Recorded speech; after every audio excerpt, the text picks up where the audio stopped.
ప్రియమైన సహోదరి సహోదరులారా, యేసుక్రీస్తు నామంలో మీ అందరికీ నా వందనాలు. జలప్రళయం తర్వాత మానవజాతి మళ్లీ అభివృద్ధి చెందుతున్న కాలమది. షీనారు మైదానంలో వేల సంఖ్యలో మానవులు కూడి ఉన్నారు. వారందరికీ ఒకటే భాష, ఒకటే మాట, ఒకటే లక్ష్యం. ఆ లక్ష్యం ఏమిటో తెలుసా?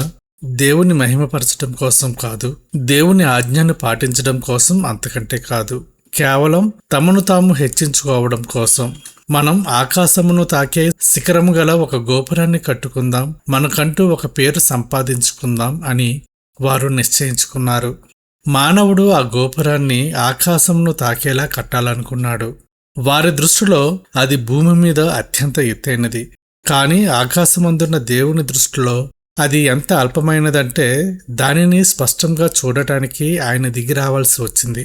మానవుడు తనను తాను ఎంతగా హెచ్చించుకున్నా సృష్టికర్త ముందు అది అత్యంత స్వల్పమైనది. ఆదికాండము 11వ అధ్యాయము 5వ వచనం చూసినట్లయితే, యెహోవా నరుల కుమారులు కట్టిన పట్టణమును గోపురమును చూడ దిగివచ్చెను.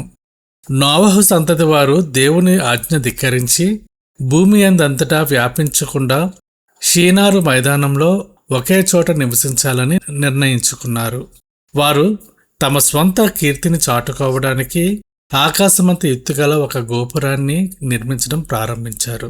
అయితే సర్వశక్తిమంతుడైన యెహోవా వారు నిర్మిస్తున్న పట్టణాన్ని, గోపురాన్ని చూడడానికి దిగివచ్చారు.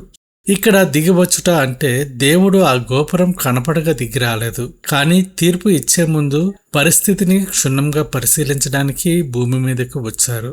దేవుడు మానవజాతి పట్ల ఎంత శ్రద్ధ కలిగి ఉన్నారో ఇక్కడ కనిపిస్తుంది. మానవుడు దేవుని మర్చిపోయినా దేవుడు మాత్రం మానవుడిని వదిలేయలేదు. తన బిడ్డలు తప్పుడు మార్గంలో వెళ్తూ తమను తాము నాశనం చేసుకుంటుంటే చూడలేక తండ్రి తన పిల్లల దగ్గరకు సమీపంగా వచ్చినట్లు దేవుడు దిగివచ్చాడు. మనం చేసే ఏ పనైనా దేవుడు చూస్తున్నాడు. అది ఒక వ్యాపారం కావచ్చు, ఒక కుటుంబం కావచ్చు.